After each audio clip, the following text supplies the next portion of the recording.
আসসালামু আলাইকুম এভরিওয়ান, আশা করছি সবাই ভালো আছেন। তো আসলে যেই বিষয়টা নিয়ে বলতেছিলাম, আমরা উইমেন্স ওয়ার্ল্ড কাপ দেখছি। তো আজকের ম্যাচ ছিল হচ্ছে বাংলাদেশ ভার্সেস শ্রীলঙ্কার।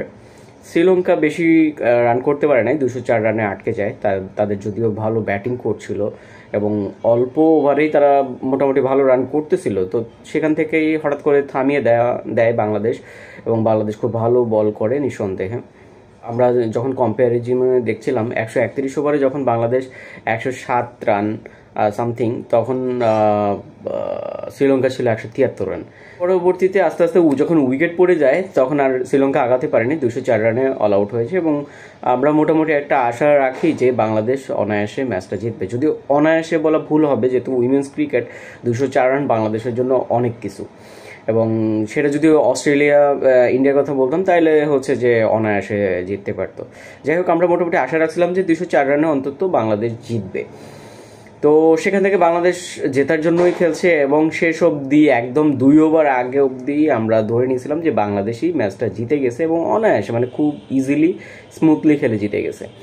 তো এর মধ্যে হচ্ছে বাংলাদেশ যখন খুব ভালো খেলছিল, শারমিন এবং আমাদের যেই ক্যাপ্টেন জ্যোতি, দুজনে খুব ভালো খেলছিল। তার মধ্যে শারমিন তিনি রিটায়ার্ড এজেন্ট, এবং রিটায়ার্ড হার্টে যাওয়ার পরে যেই প্লেয়ার নামে তারা আবার নতুন করে সেট করতে গিয়ে বল খাওয়া শুরু করে। পরবর্তীতে যারা ব্যাটে আসছে তারা মোটামুটি ব্যাটার বলতে গেলে, এবং তারা ওই যে বলে বলে রান করার মতো না। কিন্তু তার আগে যেই জ্যোতি এবং শারমিন রান করছিল বলে বলে, ওভারে 5 রান, খুব সুন্দরভাবে আগাচ্ছিল।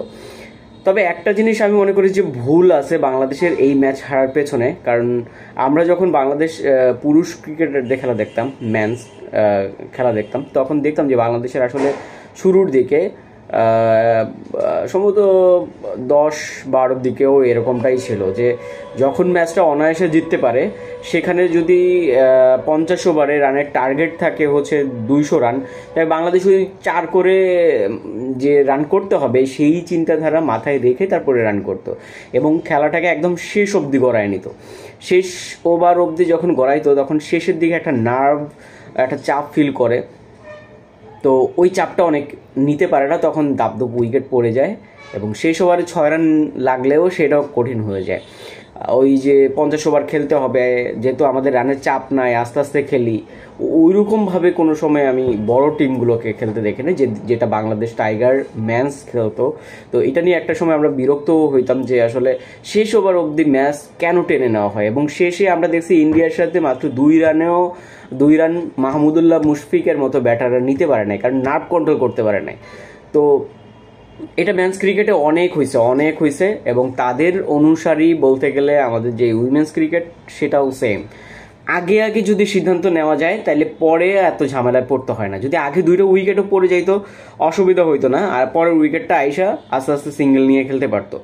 কিন্তু শেষ ওভারে যখন একটা উইকেট পড়ে, সেটা শুধু একটা উইকেট না, সেটা একটা ডট বল। দুদিন আগে যে আমাদের ওডিআই, আমাদের যে ন্যাশনাল টিমের উইমেন্সরা আছেন, তাদের সাথে আমাদের আন্ডার 15, মানে মেন্স আন্ডার 15 খেলা হয়েছিল, সেখানে আন্ডার 15 জিতে গেছে মহিলাদের সাথে।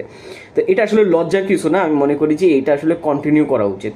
কোচিং স্টাফ, ম্যানেজমেন্ট কেন আপডেট করা হচ্ছে না? আই থিঙ্ক যে সবাই আগাই গেছে। এবং আজকের ম্যাচটা তো চিন্তাও করা যায় না। আপনার শুধুমাত্র আজকের ম্যাচ না, যদি গত সাউথ আফ্রিকার ম্যাচটা দেখেন, সেখানেও কিন্তু বাংলাদেশ মানে জেতার মতো করে খেলছে এবং একটা পর্যায়ে যে বাংলাদেশ আসলে হেরে গেছে। কিন্তু সেটাও অনেকের কমেন্ট দেখছি আমি আসলে, যে অনেকে বলতেছিল যে বাংলাদেশ মানে সাউথ আফ্রিকা চাইতেছে যে আমরা হেরে যাই, আর বাংলাদেশ মনে হচ্ছিল যে চাইতেছে যে আমরা হেরে যাই। মানে এখানে হেরে যাওয়ার যে প্রতিযোগিতা ছিল সেইটা আমরা আসলে সাউথ আফ্রিকা বাংলাদেশ ম্যাচেও দেখছি, কিন্তু শেষ পর্যন্ত সাউথ আফ্রিকা বিট করছে বাংলাদেশ, মানে হেরে যাওয়ার যে লক্ষ্য সেই লক্ষ্যে আর কি। তো যাই হোক, আজকের ম্যাচটাও মানে কোনোভাবে চিন্তা করা যায় না বাংলাদেশ হারবে। বাংলাদেশ হেরে গেছে আসলে, 7 রানে হারছে। মানে শেষে আমরা যদি লাস্ট 2 ওভার দেখি, লাস্ট 2 ওভারের রান দরকার ছিল হচ্ছে 12 রান। সেখানে বাংলাদেশের উইকেট হাতে ছিল অনেক, কিন্তু শেষ 2 ওভারে উইকেট প্রায় 5টা উইকেট পড়ছে। তার মানে কি 12 বল থেকে আপনার যদি 5টা উইকেট, শেষ ওভারে 4টা উইকেট পড়ছে, তো যদি 5-6টা উইকেট যায় সেক্ষেত্রে তো এটা ডট বল এবং অন্যদিকে কোনো বাউন্ডারি আসে নাই। যদি এই ম্যাচটা জিততে হইতো তাহলে 4th ওভার অথবা 3rd ওভারে বাউন্ডারি নিয়ে ম্যাচটা হাতে নিয়ে আসা উচিত ছিল।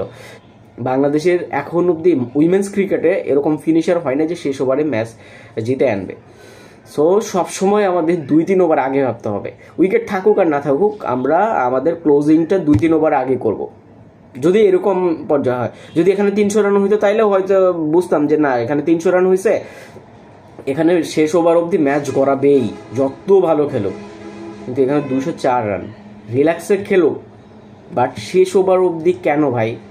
আজকে ওয়ার্ল্ড কাপে বাংলাদেশ 3টা ম্যাচ উইন থাকতো, কিন্তু বাংলাদেশ ম্যাচ উইন সবে একটা, এবং সামনের ম্যাচ যে জিতবে তার কোনো আশা রাখা যায় না ইন্ডিয়ার সাথে। যাই হোক, তারপরেও বাংলাদেশ ক্রিকেটের জন্য শুভকামনা থাকলো। আল্লাহ হাফেজ, আসসালামু আলাইকুম।